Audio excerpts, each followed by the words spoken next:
According to Statista.com, in 2023, the average price for a holiday dinner is $61.17. This dinner includes turkey, stuffing, potatoes, rolls with butter, vegetables, cranberry, pie with toppings, and beverages of coffee and milk, all in quantity sufficient to serve a family of 10. But our goal is to support families of any size.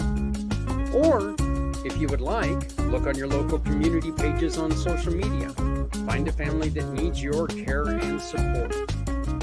Verify your donation by asking for an email with a receipt showing your $20 of work. Family caring and support is what this season is all about.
Good Monday afternoon, everyone. My name is Zach Clayton. I am the president and founder of Community Pay It Forward, Community Dare to Care, and the PAC channels.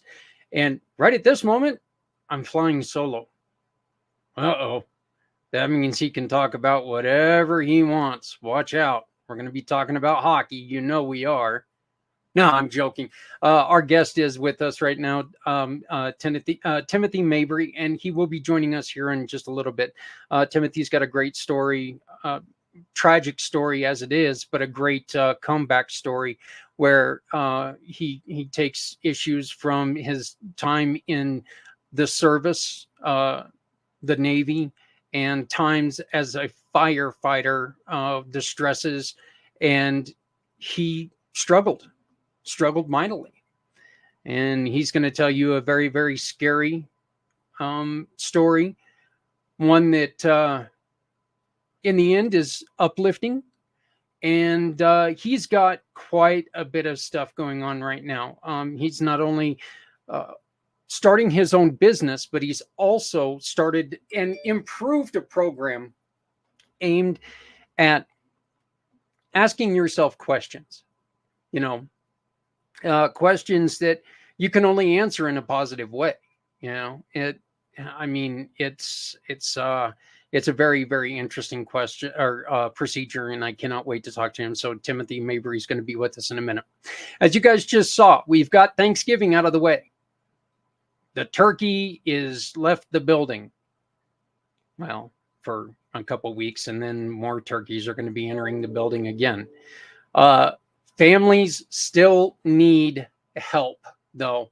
And now I'm sorry, I don't know who you are, but thank you. And hi, thank you very much for joining us. Um, Christmas is one of the, look, this season, without a doubt, is the hardest season for somebody who's depressed. And that's the reason why we're doing what we're doing. Okay. And one of the things that we are really trying to focus on is by using this wonderful QR code right there in the corner, right over there, you can help us by making a $20 donation. Or we ask you to go on to your own community Facebook page or Instagram page, whatever it is, and find a family that needs help. Just go on there and see what you can do. Look, we're not asking you to take care of them like they're another part of your family. All we're doing is asking that you make sure that, you know what, if you've got anything extra that you can do, let's support someone in our house, in our community, because it's so important that this is a season, no matter what holiday you celebrate, this is a season of family togetherness and love. And let's make sure that we celebrate that, not only with our families, but with other families in the community. If you go on to, if you look back and you check out the email blast from earlier in the week, you're going to see that I listed every 2023, every holiday for 2023. And that includes stuff from pagans to the Jewish faith to Christianity to like ultra Christianity to Catholicism to, they're all in there. I just wanted to make sure that we were doing our best to try to bring up and bring to light all of the holidays that are there. One of the other things that we've got going, folks, and you know what? You guys are responding to it well, and I want to say thank you so very much. The 22-hour podcast is on its way. This 22-hour podcast is going to be our, oh, wow. Sorry about that, Timothy. There you go. You guys got a brief glimpse of him. So he's a good looking kid. So now we've kind of exposed that to everybody, but we are moving along at a great level. And we've got a lot of people who are interested in our 22-hour podcast. One of the greatest things about what we do on this day is we have organizations like Mr. Schroeder's, the Price of Freedom Foundation, and we raise money for them. And every time that you make a donation, just a flat donation, 100% of that donation goes to the 10 nonprofits we will be supporting on that day. Okay. We are going to be working with the Goddess of the Grape, and she's going to be giving us the QR codes. And anytime that you make a purchase of One Hope wine, 10% of your purchase is going to go to the mission that you choose to support. We are still looking for a couple nonprofits. I would really love to get some female nonprofits. Look, women have different problems that they face with, and we want to make sure that they are represented and they're there, and we're able to, they're no longer a silent minority. There is no silence. They need to be represented, and we're looking to represent them. So if you have a nonprofit or a charity that is aimed at anything to do with the health and the happiness of our United States veterans, contact me, please. Please contact me, because when you do that, we can make a huge difference. As I love to say, you know what? When we all come together, or nobody needs to go it alone when we all come together. Wow, guys, I even screwed up my own tagline. That's pretty sad. So we got a lot of stuff going on today. It's Janet at Healing Warriors, and that makes me so happy. Janet, I'm pretty sure is also going to be another one of our nonprofits that we will be taking care of. Healing Warriors is a program that is a community pay it forward mission partner, and they offer free non-narcotic health care to veterans in northern Colorado. Costs them nothing. Helps them get up off the ground and back on their feet. So please check out Healing Warriors, healingwarriors.com or .org here in northern Colorado. It is fantastic, and I think it's a pilot program that should go everywhere, because our veterans shouldn't have to pay for health. They shouldn't have to. They've already done more than 99% of us did. So, well, Patrick, you get to go first, my friend. You are our first family member in the queue today. Well, and then he goes and loses it. Look at that. I scared him. So we scared him. We tell him he's the first one, and he's like, "No, I can't do that. I'm out of here." So I don't know. I don't know what. Yeah. Okay, let me pull him up on the other one. There you are. There we go. So my name is Patrick Myers. I'm the founder of Occult Edge Global, which is a platform where we are connecting as many people as humanly possible in different groups as humanly possible to be able to support each other independently without having to go through fundraisers, different things like that we'll be able to do that. Also, it is the launching point of several different organizations. One of them being, first of all, is I'm drawing a blank from it. Consuming Fire Media. And so Consuming Fire Media is my media platform where we do podcasts. We are in the middle of figuring how to do books, documentaries of people's lives, different things like that. And so some of the podcasts we have already online is the Pit Mints podcast. We're getting ready to launch Voice in the Fire, Chronicles of Pat and Aya. These are shows that can be seen on this channel, actually. And so these are things that are being launched out right now. So the Pit Mints podcast, the actual video portion of it, is getting ready to be launched this Saturday. And so I'll be looking forward to that. The other thing I do also is called the Youth Initiative. And the Youth Initiative is also a global platform where we are teaching young people how to take the tools that we were given. I did this project called the Missing Voices Project. And what it taught is how to let people know that they are the actual asset. A lot of times we go after money, we go after programs, but the people around us are our greatest asset. And so it's teaching teenagers that they are the greatest asset of change in this world right now, real time. And at 15, from the ages of 16 to 20, they're able to actually have that impact right now. So it's giving them the tools, giving them the know-how. And so my job is to sit back, give them the tools, and then guide them into the directions and the destinies that they want to go into. And so that's what the Youth Initiative is. Also, it's faith-based. So part of their identity is showing them what their identity is in Christ too. And so that is where we stand. And then as far as me personally, I'm a lover of Christ, lover of God, and I try to tell as many people of who he is and the love that he has for us as humanly possible. That's it. Oh, thank you very much, my friend. I appreciate it, and welcome to this week's show. Mr. Schroeder, how are you doing? Good evening. I'm doing okay. I'm doing actually better than okay, but taking care of some health challenges for my wife currently. So it kind of preoccupied me most of the day, and why I was a little bit late joining. But I am a retired Army officer. Spent 24 years in uniform. Currently, went for the last almost 5 years now.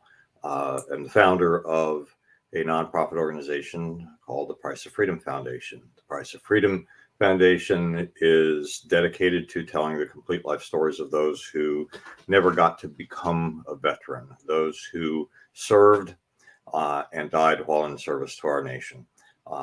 So we do complete, full, in-depth biographies on each person. We tell that person's story truthfully and honorably in both written and video formats. Our first story is out and available on any retailer out there called Silent Soul, The Machinist Mate First Class Alfonso Optel Amos story. If you search Silent Soul, you'll find a whole bunch of other books out there. But if you search for The Price of Freedom Chronicles, that's what's going to show up. So that's what we do. We intend to tell these stories in video documentary format as well. We do not yet have the resources to do that. We are working with three other families, and we are looking to serve 5 more over the next couple of months. So you did, however, you did, however, just get some pretty good news recently. Can you tell us about that? Well, I mean, our first book is published. I did get hard copies in. I'm not really. I do have a mix of news, so I'm a little bit brain dead here about what you're making. That you were able to obtain the books.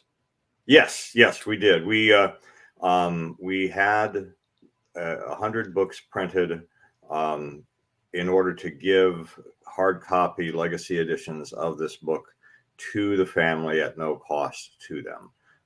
So we had we had a fundraising goal of $2,000. We came about $600 short of that goal, which I found a way to squeeze out of my own limited resources to make that happen.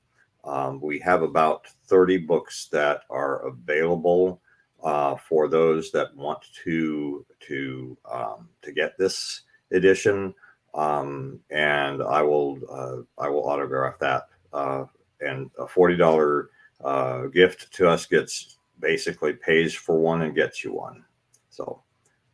Yeah. Yes, I am excited about that. I don't happen to have one here. I should have brought one up here into this space, but they're well, actually, if I step aside, they are over here. Just a second. Several boxes of these. I don't know if the blur is going to take it out, but that's a cop. That's what it looks like. No, appreciate the. It shows just perfectly. So, hey, I wanted to go on ahead and bring this up. She was able to put it on the in the chat, and this is Healing Warriors, healingwarriors.org program. Sorry, healingwarriorsprogram.org. Again, community pay it forward mission partner. Look, this is one of the kindest ladies. Guys, I can't wait until you gentlemen meet her.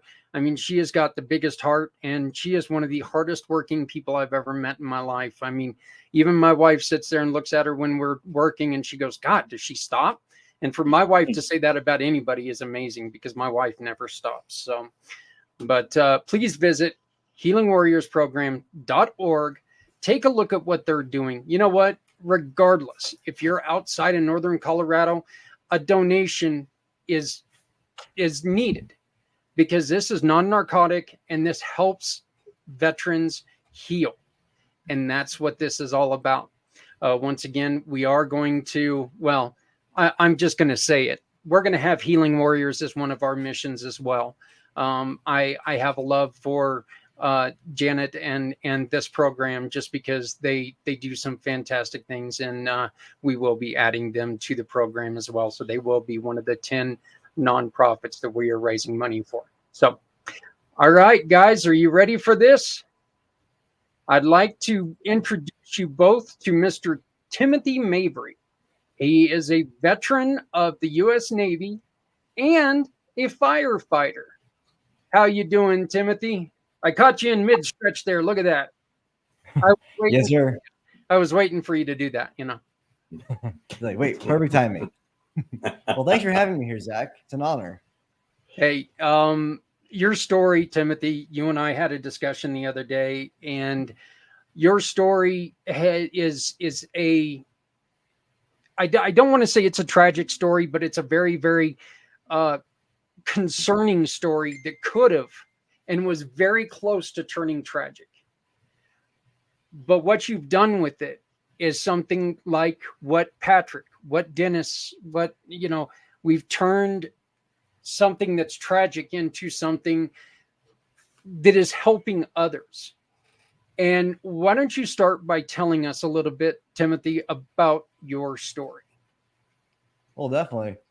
As Zach kind of alluded to, my story had some ups and downs. And it's all started when I was in the Navy back in 2011 to 2013. That's how long I served in. And during that time period, I got thrusted into a department where they were doing some really messed up stuff. One, my chief, who was in E7, would beat me with tools if I didn't know what they were. He would take me down to the lower depths of the ship and ask me, what is this tool? He specifically would hold up wrenches and other large objects, and I didn't know the answer to them. So he would take those and beat me with it. At the same time, that in that department, one of the E6s, my leading petty officer, was saying things like he was going to kill me and do other items to me. And he actually tried on multiple occasions to do those. And it put me in a really bad state to where I ended up having to speak out against it. I was faced with the moment of, do I either do this as an open investigation or a closed one? And I decided, you know what? I'm going to be the leader. I'm going to take the brunt of it, and I'm going to speak up and say, no, he's going to have to pay for what he's doing, because if not, somebody else is going to have this problem. And because I spoke up, I ended up getting discharged. I was officially told it was needs of the Navy and failure to adapt to military life. That's officially how I was discharged. At 1 year, 9 months, and 13 days in, I was pretty devastated because I was discharged that quick. Within 72 hours of being told you're gonna get discharged, I was home. I was back home in Texas within 72 hours of that notification. And I went right into the fire service, went to the academy. I spent time in, but the trauma that I went through in the Navy, I just pushed it down. I didn't have support. I didn't have ways to deal with it. And for 9 years, I just I pushed it down so far that I had forgotten about it. And then while in the fire department, I was seeing things that very few people ever get to see. I was seeing people born, and I saw more death than anything. And no matter what you think, you're strong, but there's always a breaking point. Trauma does have a point to where it does creep up on you. And unfortunately, we're not taught and told how to deal with that trauma effectively. And if you don't know, it builds and it builds and it just creates such a problem. And that's what happened for me. Last year, I was going through my re-upping of my VA claim, and it brought back that old trauma. And I had just shut down. I got severely depressed. I was anxious. I was withdrawing from everything. And I just didn't know what to do, because I went through with the Navy speaking up and getting discharged. And in the fire department, I didn't really want to speak up because I felt judged and I just didn't know what to do. And I had a cry for help, but that cry for help got ignored. And it was because of that I reached a point where I actually attempted to take my own life. I found myself sitting on the edge of my bed and then putting the gun to my head and pulling a trigger. A few days before that, I called the VA. It's like, hey, I need some help. I need some help now. And they just said, 2 or 3 months and you'll get help. Like, okay, we'll see. You know, Timothy, this is the hardest part for me to handle on this. You had a really huge life-changing experience going on at that same time. Yeah. Can you tell us about it? Yes. Most people, when they have trauma, it's just 1, 2, or 3 things happen. And that time, I got in trouble at work because I was withdrawn. I was from a great employee to and a boss to I just didn't care. I was failing my crew. I got into a car accident, and my wife was 9 months pregnant in that moment. So I was in extreme pain, mentally and physically and emotionally. And the only solution that I could think of was to end it all.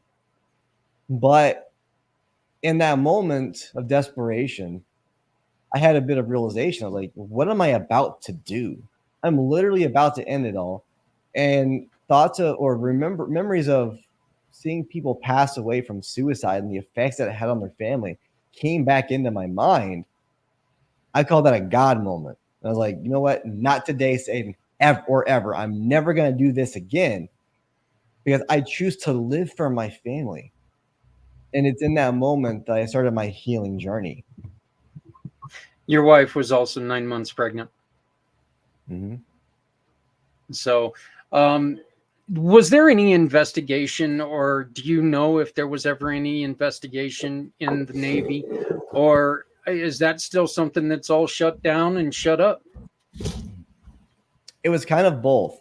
So there was an NCIS investigation on it, and they said the only thing that they could prove was there was hazing, but some of the other charges, like the sexual harassment and assault, they could not prove that because it was all hearsay. It was all my word against that other guy's, and they took his word on it. So there's no proof that it happened. So it just kind of ended. And during the investigation, while it was still ongoing, I was told by our master chief at the end of this investigation, I was going to get discharged. Like, what? I bring up a problem what's happening in your organization, and you're saying I'm going to get discharged because I can't adapt to military life? That's not military life. Someone trying to threaten to kill you and do other things, and they actually attempt it. That's not military life. And he ended up getting discharged only because he got into a fight after the investigation was done. And that fight happened in front of the Master Chief's office by the medical bay, too. There was a whole bunch of people who witnessed that fight. And because of that fight, he got bumped down to an E2. Being over 15 years in, he got discharged because of that. I don't think he got a dishonorable discharge. I don't truly know, but that's what ended up happening to him. When you were in the fire service, you went to your battalion chief and asked him, why didn't you support me? He had a very, very unique answer. Yeah, because he was one of the people that had to cry out for help. And his answer, when I asked him, what happened in that moment when you didn't answer my cry for help? He's like, I didn't help you because I couldn't help myself. I didn't know how to overcome my own problems and didn't feel worthy. So I didn't help you. It's just, it's astonishing. Patrick? I think I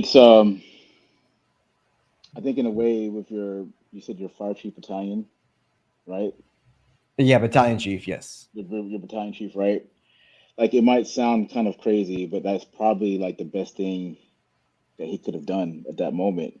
Because a lot of times, if you can't help yourself, man, like you'll end up drowning the people that you're trying to help.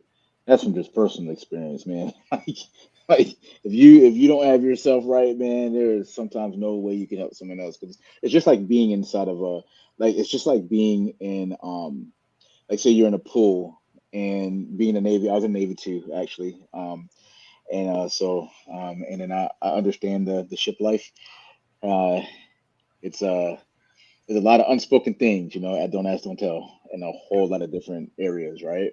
So empathize with you, man, in that aspect of things.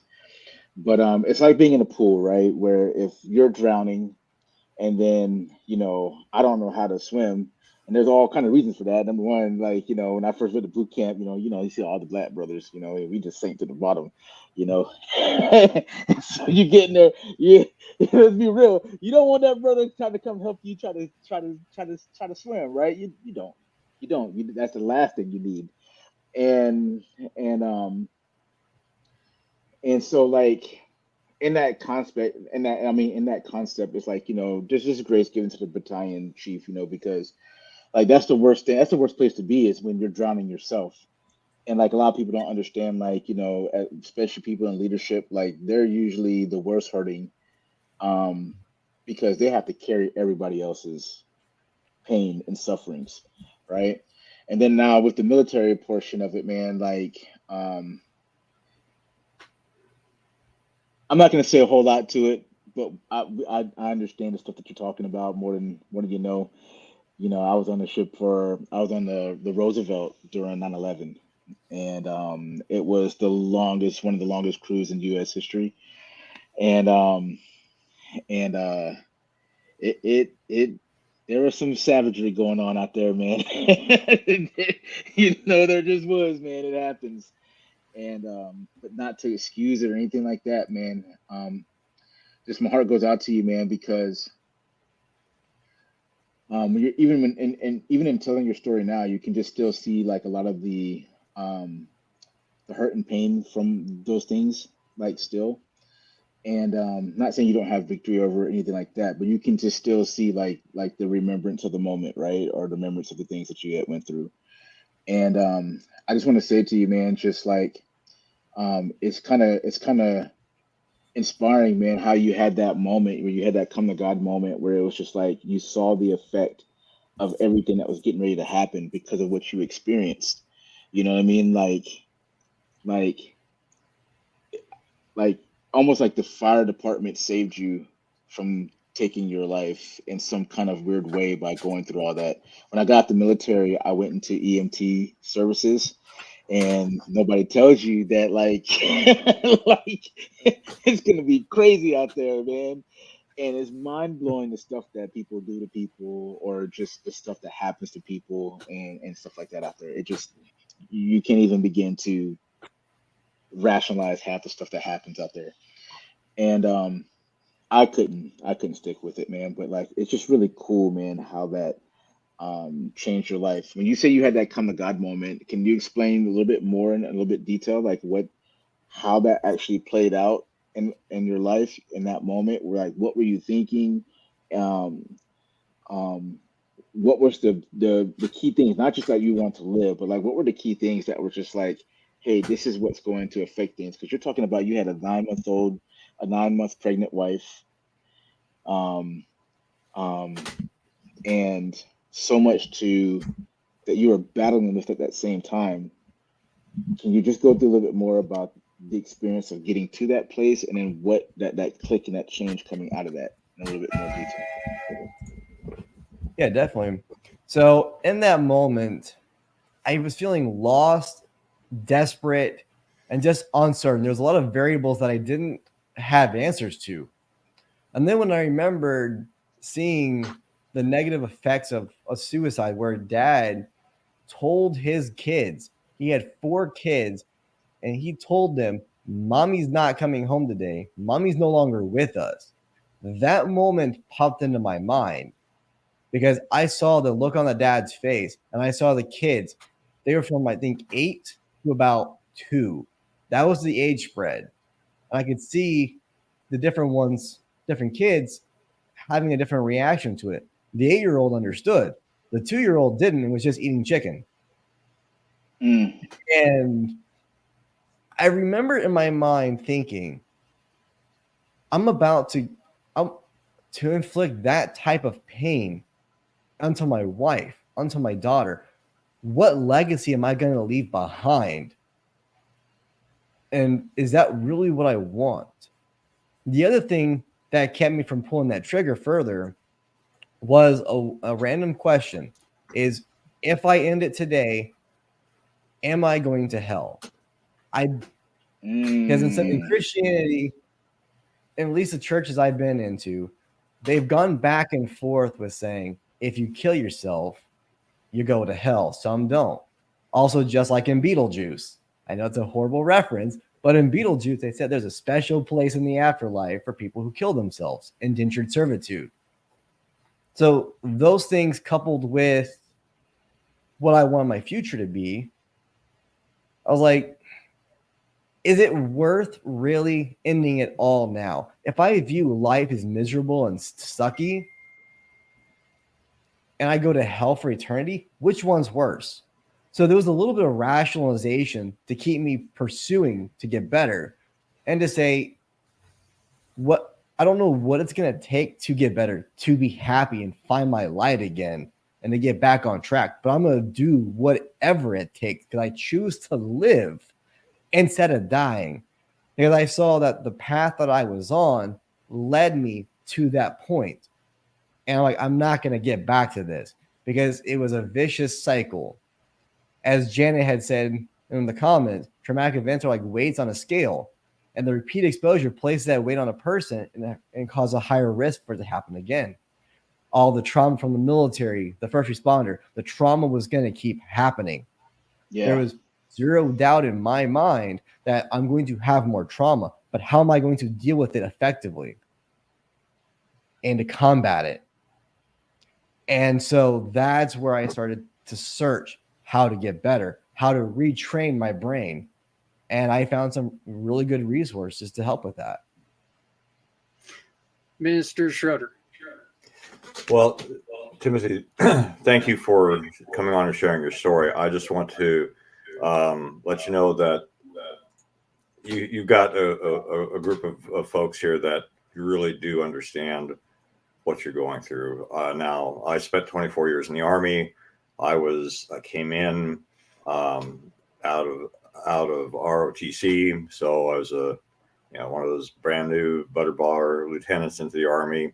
But I actually had some experience in high school with the Navy because my father was Blue Water Navy, and I was in the Sea Cadets in high school and took a cruise from Seattle to Anchorage and back aboard a destroyer escort one summer. So I have a little tiny bit of knowledge of what ship life is like. Certainly never experienced anything like what you went through. And I just want to say that I'm sorry that the military justice system let you down like it did. I know when I was a junior officer and was responsible for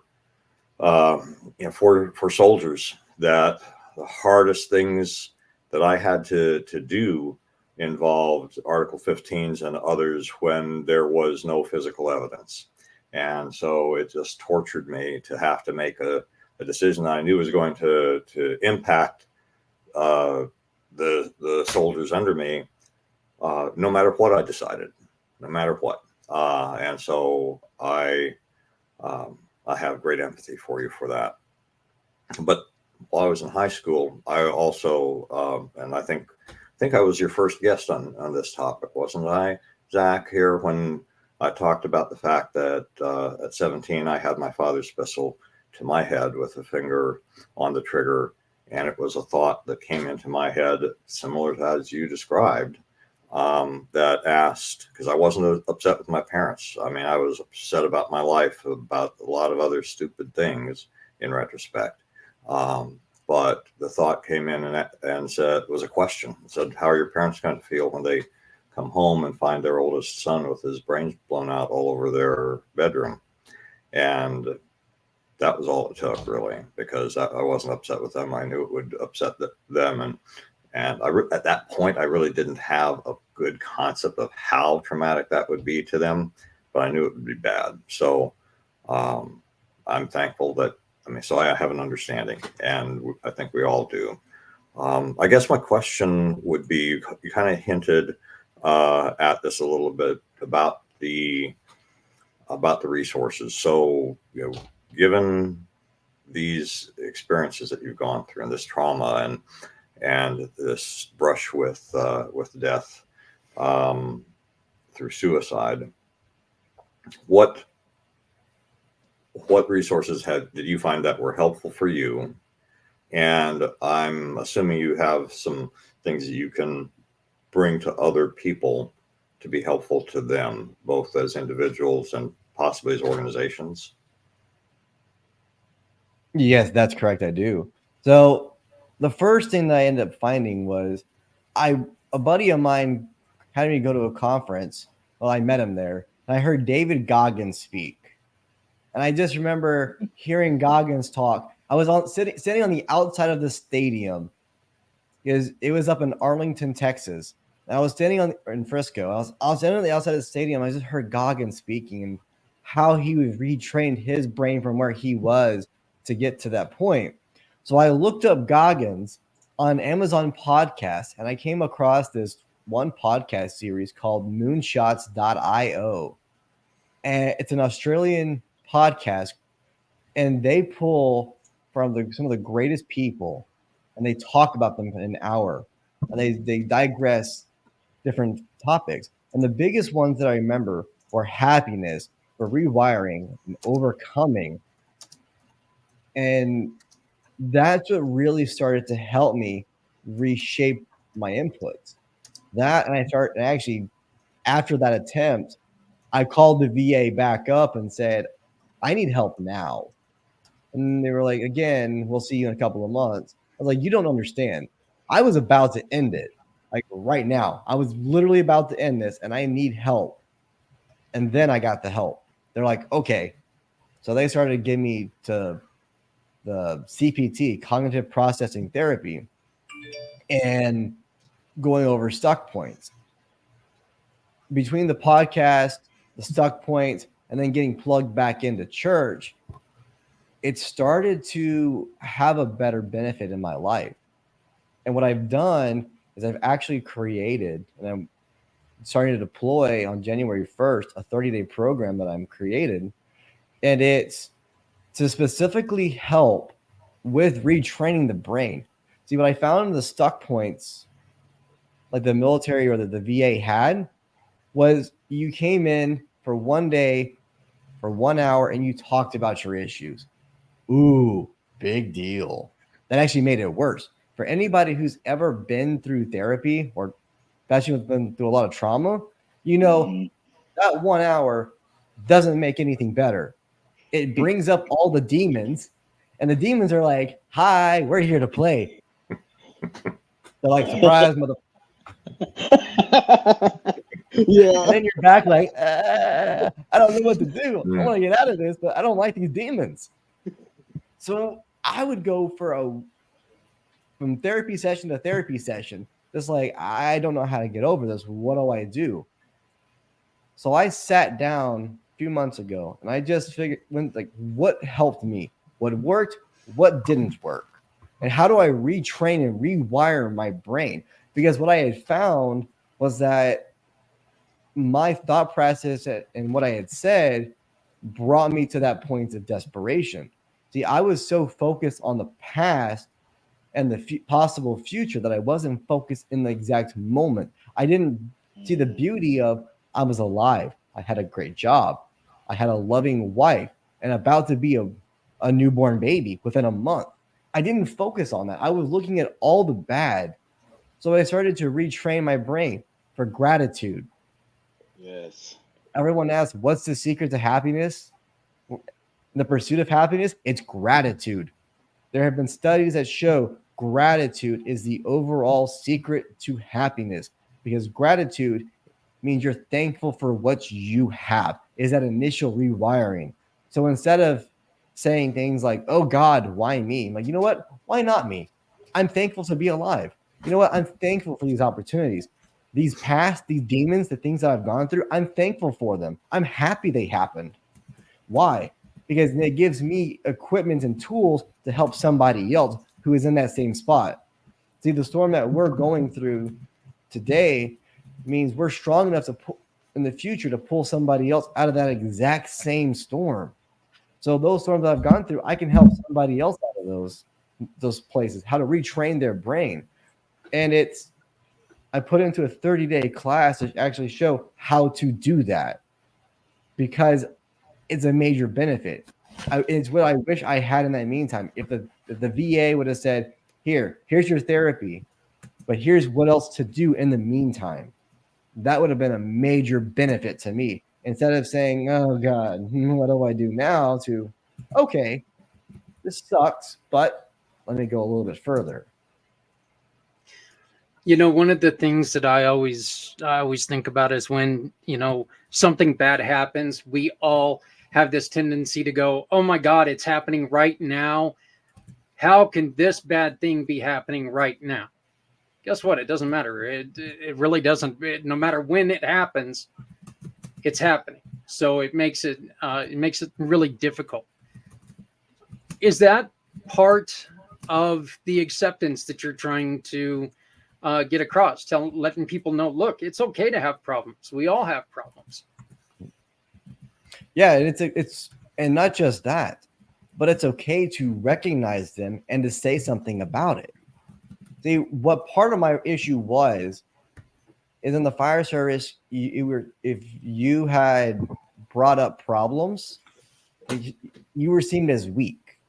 Mm-hmm. Oh, you're struggling with mental health. Oh, that call bothered you? Wuss, loser. Those were always talked about. I remember higher up officers who'd been in for 20, 30 years would talk bad about somebody who had left because of some of the traumatic stuff that they'd seen. It wasn't accepted that, hey, you know what? That may have been their breaking point.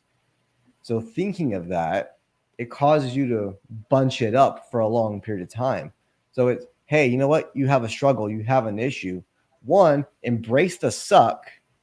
Two, switch from the victim mentality to the victor, saying, you know what? This happened to me. Nah, I'm not going to let it bother me. I'm actually going to choose to take that and turn it for good. The Bible says what Satan meant for evil, God will turn for good. And we have to take that mentality of saying, life just gave me lemons. All right, I'm going to make lemonade out of it. It's that reshaping is what helped me overcome. It's still what helps me push forward in those days where, like, am I really good enough? Am I having a purpose? Is things going to happen? Like, no, it will happen. It's going to be benefit. I am going to push forward no matter what. Everyone suffering also needs to realize they deserve help. Many, many times I hear someone else needs it more than I do. Everyone deserves help. That's such a beautiful comment by Janet. And it's so true because, you know, and the other thing is that, you know what? I've got this. It's under control.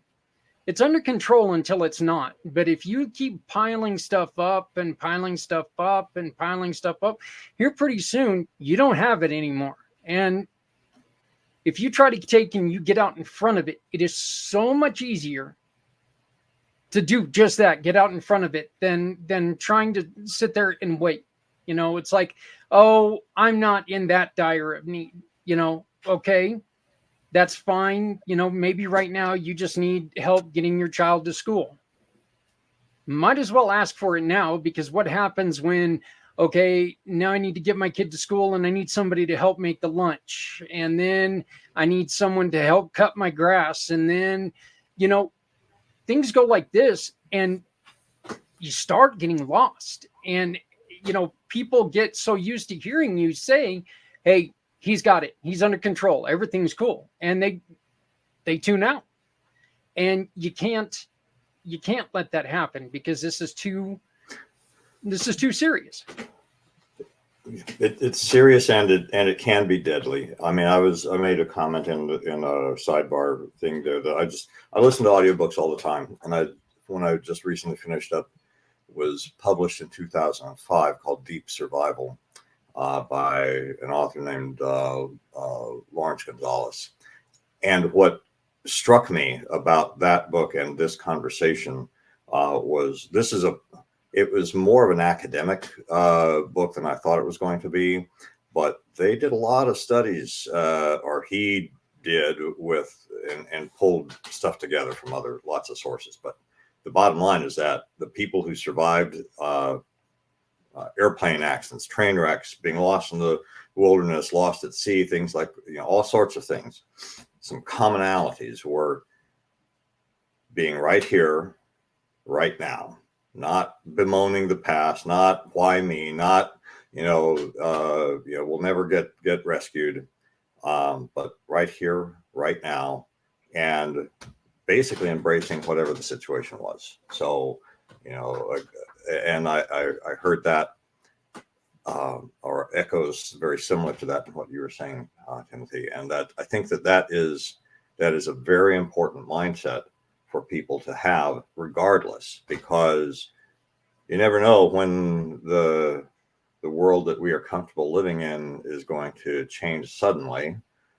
I remember one of the stories they were talking about was this couple who was driving cross country and wound up in a mountain pass in like rural Utah, and they were not at all prepared for the snow that they found themselves in. So you just never know. You never know when this is going to happen. And I think that having a mindset that is much more present, much more grateful, as you were talking about, and less, bemoaning our the things that we wish or think we should have. The more accepting of God and His presence and His action in our lives, the better we're going to be in all sorts of situations, including situations that are life or death. Yeah, I really do. I love this this interaction with everyone. I want to thank everyone for your comments and everything. And please, we've got a little more time. Timothy, tell us about your company alone. We'll go on to the stuff for. Okay, this is kind of funny. Yeah, you got a friend, Patrick.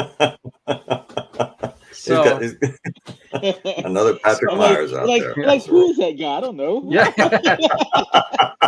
So, but yeah, tell us a little bit about your company, and then we'll move on to your organization. Yeah, definitely. So the company I've created is called Lead Through Fire. And the reason for Lead Through Fire is because I can lead you through the fire of your mind, your life, and in your business, and to teach you how to do the exact same for other people. And that was founded because I started to realize, being a fire officer, one big thing that I was able to do and got good at was teaching other firefighters how to go into a fire and pull the people out. And I started to realize, that's what's missing in most of the leadership training out there. Most of it teaches you how to charge in, but majority doesn't say how to pull back, when you do have the retreat or after the fire, after the situation, what do you do in the calm? Because in those moments, it's when the demons come back. And that's when you got to charge in a different aspect. And that's where I created that program to do so, because you're not alone. And if you don't know what you don't know. See, everyone talks about PTSD, but very few people know what PTG is, post-traumatic growth. See, post-traumatic growth only occurs when you know what to do and how to actually overcome when you're stressed. Same with pre-planning in the fire service. You have a plan before you go in.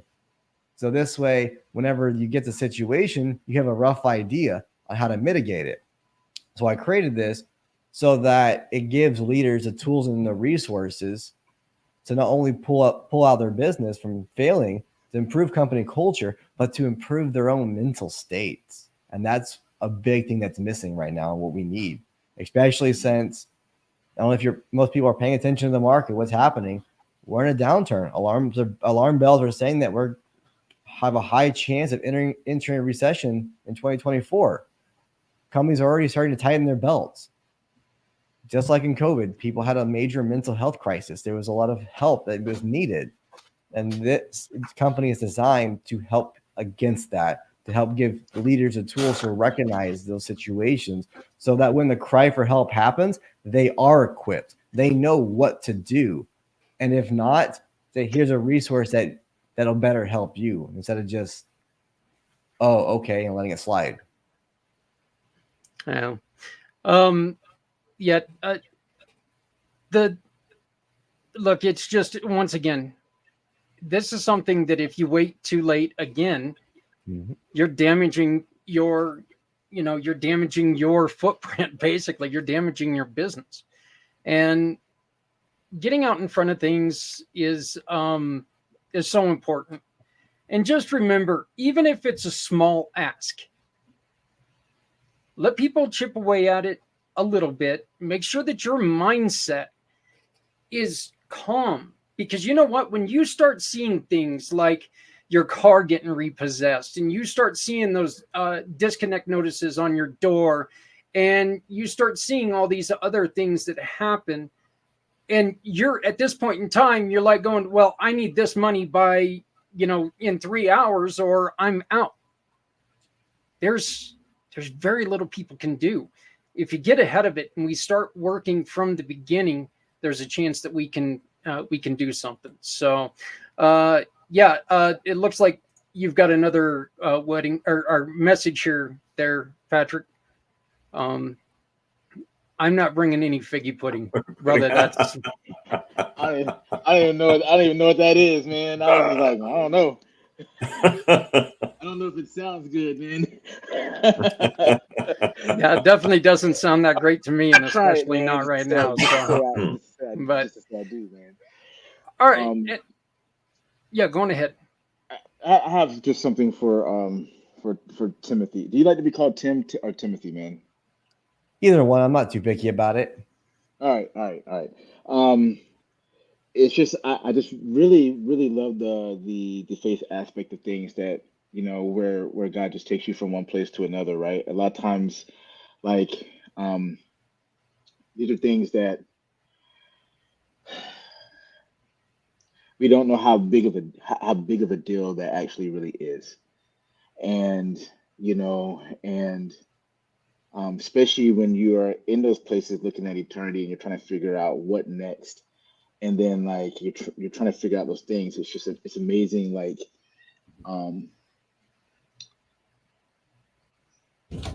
it doesn't matter. I mean, you can believe whatever you want to believe and stuff like that, and I don't harp on those things, but I just know like the power that God had in my life when I started to actually open my eyes to the fact that He came after me and delivered me, and even when I was like I don't know you, I don't want to know you, I don't what I mean? Like He came after me anyway, and that was just so crazy to me about that.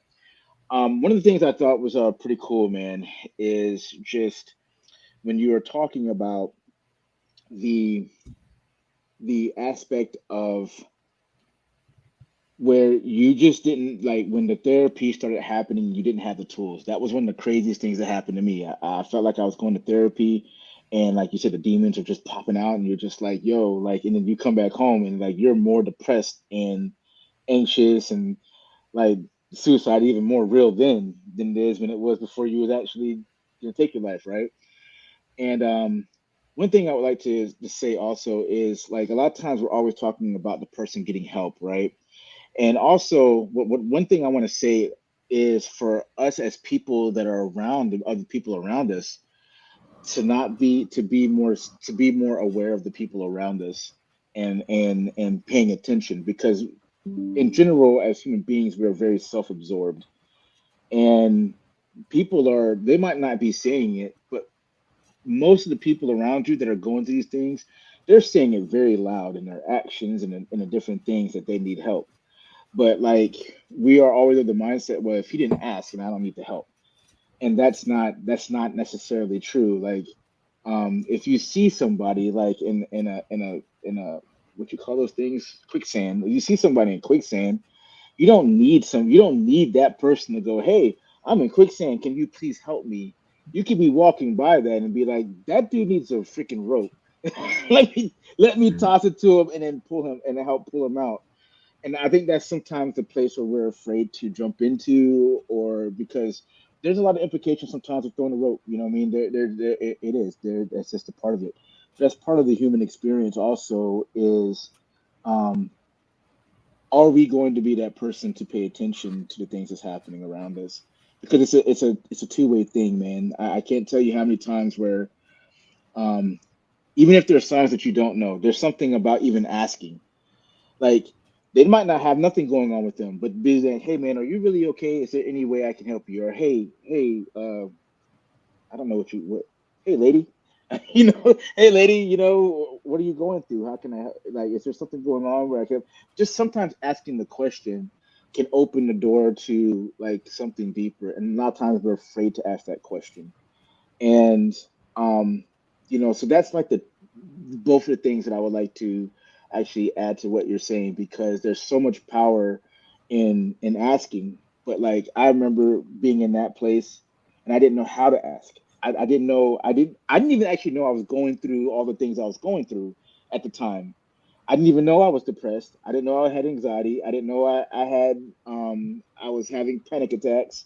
I just know my world was just being flipped upside down, and that was all that I knew. And then it was just darkness. It was complete darkness that I was going into, and I couldn't understand why nobody around me understood that I was in darkness. That was really the reality of the situation I was in. And from the things that you were saying, it seems the same that was happening to you, my brother. Like it just like everything was happening and you just don't even know it. And now you're in this position, but then God delivered you in that moment and the light came on, and now he's brought you through this place to actually help others. But those are just some things that for the people out there, um, listening to Timothy's story and just the turnaround of it, like the other aspect that you can personally do and be paying attention to right now. Yeah. Going ahead, I mean, Timothy. you're right. The questions are very important. Like one thing that I did is I played experiments on people in my healing journey last year. I would actually, like when I was starting going to church, people ask, "How are you doing today?" I was like, "Not good at all, horrible," just to see what people would do. And I found that most people wouldn't even engage that in church, the place that you think that you're going to get help and there's more people to help you. Even at that, most didn't know how to engage it. But one thing that I learned is when you hear those questions, like, how you doing? Okay, I could do better. Living the dream, another day, another dollar. Those are all very silent cries for help. They're Yes. not the big help me now, I'm going to end it. No, that's saying that there's something wrong and that's the brain subtle way of saying I need help, but I don't really know how to ask for it because I'm afraid of being judged. And once you're like mentally aware and you're in tune with yourself, and now you can start paying attention to other people, you pick up on that. Like there was a guy who I knew was having some major issues, and he said that he was like, "Man, I'm doing all right." Like, all right, reading in between the lines, I know something's not right. Like something is very wrong. What's happening? Then he started to open up. See, when those cries for help or those little comments happen, you start asking those questions. It shows people that you care. And then if you throw in your own little vulnerability with it of, yeah, I've been there. Like I actually try to end it. I've been depressed too. Oh, really? Yeah. It's mixing that vulnerability with creating a safe place that institutes creates that healing. And that's one thing that I teach is how to have those questions that have a deeper understanding and how to foster a good culture, because that's what's really needed is how to have leaders who truly care and understand, but they first have to care and understand themselves before they can help anybody else. If you can't help yourself, you're not going to help anybody else effectively. You can try all you want, but promise you, it's not as effective. Been there. Well, You and, know, and the people who say, I mean, from the standpoint of myself, when people ask, how you doing? Oh, I'm doing okay. I'm doing all right. It's like, because I say that because a couple of things. Number one, I don't have time to get into the full depth of what's really going on in this situation. Or number two, I really don't think this person cares. I really don't. I just don't trust them. And so I'm going to give them the pat answer to kind of end the conversation and move on. So, but having, and it's because most, as you're describing, most people in church and different organizations that I've been part of, unless you are consciously and specifically making a choice to be available and present and willing to help somebody in the situation that they're in, most people are just not going to do it. They're not trustworthy for that.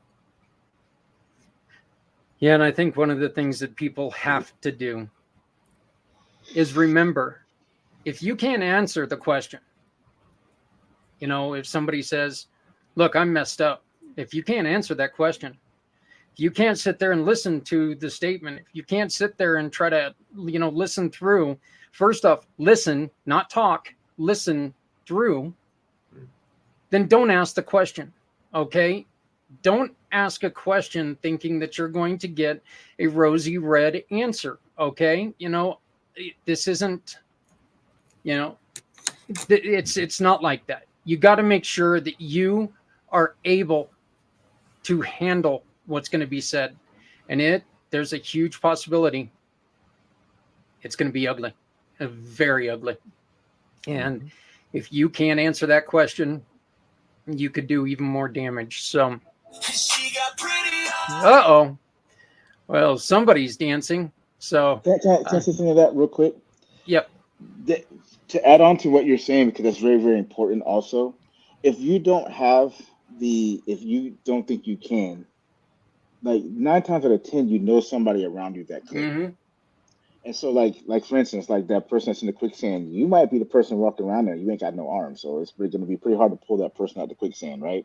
But you got 2 legs to go to the next person and a mouth to be like, hey, there's a guy back there in the quicksand pit that the quicksand pit that needs somebody to pull him out.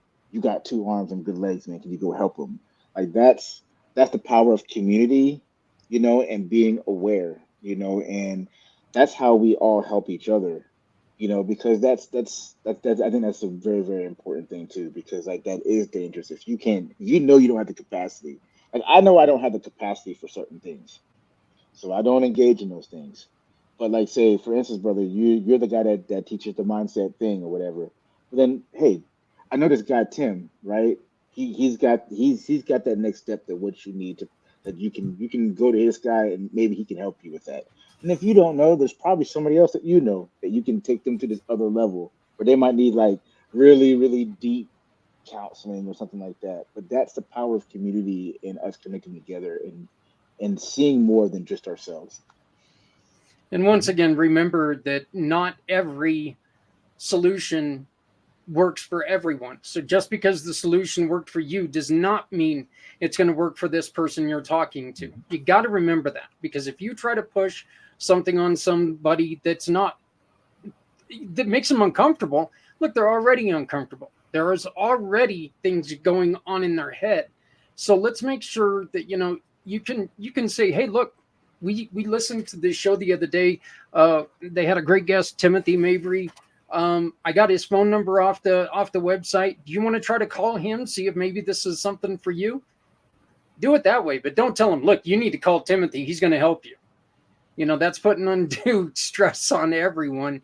And that's telling somebody that exactly what they're going through. And that's just dangerous. So, well, Dennis, we're at the end of the show. We went over again.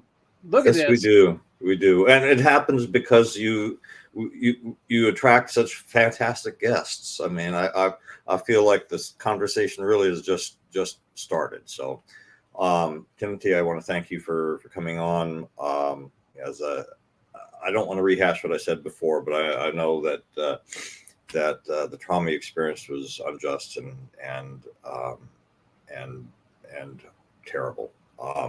And I'm glad that you had that revelation in the moment when you were about to take your life. And I'm thankful for the path that you're on and the resources you have. And I hope that individuals and companies out there will take advantage of it. Patrick? Brother, your story is very, very encouraging. You know, um, I see the path that you went in your life, man. And you went through a lot of terrible things. But like how you were saying before, that gratitude portion, that's the part I want to give to you also. It says, um, even though you went through those things and they were terrible, and I'm sorry that you went through those things. I'm actually very, very grateful that you did, because now there's one more person out there to fight for the other people. And so, and actively seeking ways to actually do that. And so, just blessings upon you, man, and upon your journey. And um, keep God first in everything you do, man. He'll see you through. Um, we are very lucky that Timothy is going to be joining us on February 22nd. He's going to be talking a little bit more about this. And hopefully we're going to get a little bit deeper into his program, which we definitely need to do that. And you're invited on whenever you would like to come on and talk about it. Before we let you go, okay, is there anything that you need from people out there that can help you out? Definitely. So the biggest thing that I'm needing is to get on more platforms to spread this message, and for companies who are looking to improve their culture and their leadership team. That's a really big thing. And as I alluded to before, we're coming up to a time where people are going to need more help. Yep. So if you need some help, if you're a leader who wants to have become a better leader and connect better with individuals, I'm going to put a link in the chat to a free guide that I created on my website. So it's a downloadable document, and that'll give you some help. And if you want additional resources or want me to speak at your event, just in the comments or when you download the guide, just put that additional field, and I'll be there for it. And I'm sorry about this. I'm little behind here, but if you want that free guide, Timothy is offering every listener to Footprints Forward a copy of the free guide. Let me get the opens in a new tab. I don't know why all of a sudden it started doing that, but simply go to this link and you can get this free guide. I'm also going to put it into the comments. And so you can take and look for it. Timothy, I'm going to introduce you to, both of these fine gentlemen, but I'm also going to introduce you to Janet. I see what she is doing here in Colorado and what you're doing as something that there could be amazing things working together. And I really do see that going well. So, but you've got it in the chat. You've got it right here in the on the screen. So please get this free guide, check it out, and be there if somebody needs you. Okay, but make sure you're there. Put this thing down.